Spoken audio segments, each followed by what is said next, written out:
Le simplicisme, un mot du fondateur du simplicisme, le professeur Mamed Segam.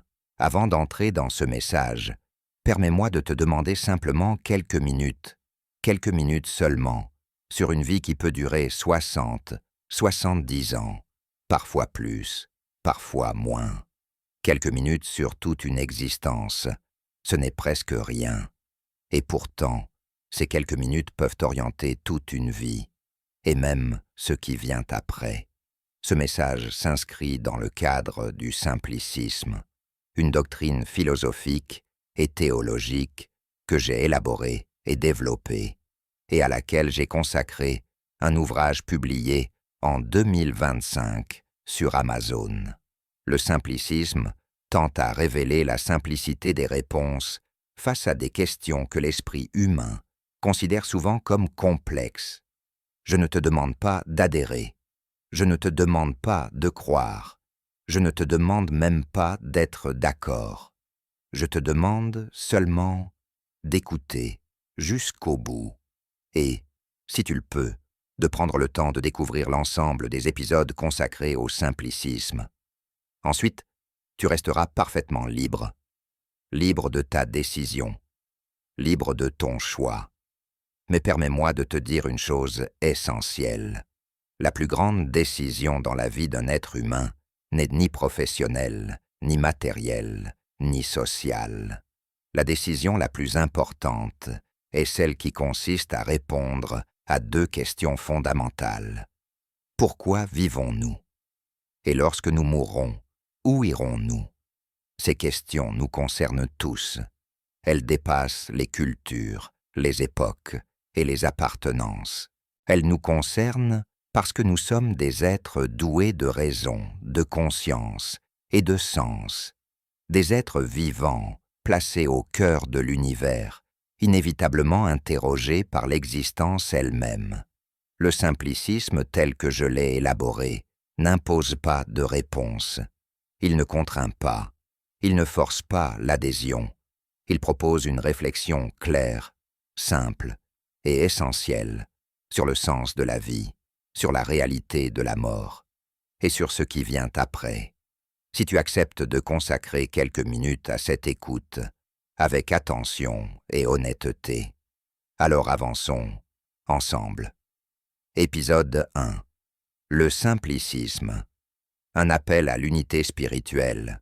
Dans un monde marqué par les divisions religieuses, les querelles doctrinales et les oppositions idéologiques, le simplicisme se présente comme un rappel fondamental. Il rappelle qu'au-delà des traditions, des formes et des différences historiques, il existe un socle commun, à toute foi sincère. L'unicité de Dieu. Le simplicisme n'invente rien. Il ne propose ni réforme, ni rupture, ni système nouveau. Il reconduit l'humanité à l'évidence première. Dieu est un, et tout vient de lui. Ce message est ancien. Toutes les grandes révélations l'ont porté. Mais au fil du temps, il a été recouvert par des règles, des classifications humaines et des divisions secondaires. Or l'essentiel demeure inchangé. Adorer Dieu avec sincérité, vivre dans sa présence et retourner à lui. Dieu n'a besoin ni de nous, ni de nos œuvres, ni de cette voix, ni de celui qui la porte, ni de celui qui l'écoute. Mais si ce message est aujourd'hui transmis et entendu, c'est par pure grâce. Cet audio ne s'adresse pas à une élite, ni à une culture particulière. Il s'adresse aux âmes, à ceux qui cherchent, à ceux qui doutent, à ceux qui croient encore. Toi qui écoutes ces mots, sache-le. Tu ne le fais ni par hasard, ni par automatisme. Si ton cœur réagit, si ta raison s'éveille, c'est que ton âme demeure vivante. Le simplicisme s'inscrit à contre-courant de l'athéisme désenchanté, du nihilisme, de l'agnosticisme confortable et des philosophies matérialistes qui privent l'existence de sens.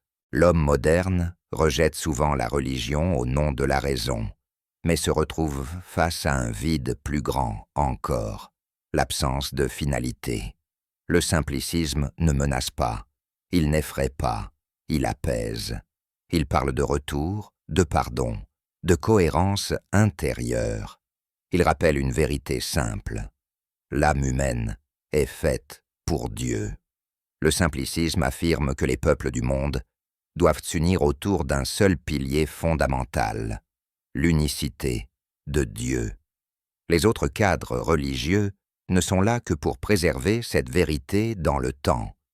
Ce n'est pas la forme qui sauve, c'est la reconnaissance du fondamental. Croire en un Dieu unique, le reconnaître, l'aimer et revenir à lui. Cela suffit à restaurer le sens, la paix et l'unité entre les hommes. Le simplicisme rappelle une vérité souvent oubliée. Il n'existe, en réalité, qu'une seule religion authentique. Non pas une religion figée dans une culture, mais la croyance en un Dieu unique, créateur de toutes choses, à qui l'on doit se soumettre. Toutes les traditions monothéistes reposent sur ce même socle. C'est pourquoi le simplicisme clarifie la notion même de religion du livre. Il n'en existe, en réalité, qu'une seule véritable, celle de l'unicité divine, une religion unique, qui ne commence pas avec une communauté particulière, ni ne s'achève avec une culture donnée, mais qui débute avec Adam et se parachève avec le prophète Mohammed, paix et salut sur lui. Entre ces deux bornes principales, tous les grands prophètes ont porté un seul et même message dans son essence, malgré la diversité des époques, des peuples et des contextes. Abraham, Jacob, Moïse, Jésus, ainsi que tous les autres messagers envoyés à l'humanité, n'ont jamais appelé à des croyances différentes ou concurrentes. Tous sont appelés à une seule vérité fondamentale, l'adoration du Dieu unique, sans lui associer quoi que ce soit, sans diviser son unicité et sans altérer le sens de la révélation. Les livres révélés ne sont pas des religions concurrentes, mais les étapes successives d'une même foi originelle, adaptées aux peuples, aux époques et aux langues, tout en conservant un socle immuable, l'unicité de Dieu et la soumission à sa volonté. Les religions, traditions et confessions ne sont que des expressions historiques d'une foi originelle commune. Le socle de la croyance est simple, l'existence d'un Dieu unique et la certitude que nous retournerons vers lui pour être jugés. Il est alors essentiel de comprendre le sens du mot islam. Il ne désigne pas d'abord une institution, mais un état intérieur, la soumission à Dieu. Ainsi, tout être humain qui reconnaît Dieu comme unique et s'y soumet sincèrement participe à cette religion originelle. Tous les prophètes ont prêché une seule et même foi, la soumission au Dieu unique. Cette vision ne divise pas, elle unifie. Les différents noms de Dieu ne sont que des variations linguistiques. Ce n'est pas le nom qui compte, mais la réalité qu'il désigne. Le simplicisme invite ainsi à dépasser les clivages de rites et d'appellations pour revenir à l'essentiel. Dieu est un, créateur de toutes choses, et nous retournerons vers lui. Cette vision trouve une expression claire dans l'appel coranique. Dit aux gens du livre, « Venez à une parole commune entre nous et vous, que nous n'adorions qu'Allah, sans rien lui associer. » Sourate Al-Imran, verset 64.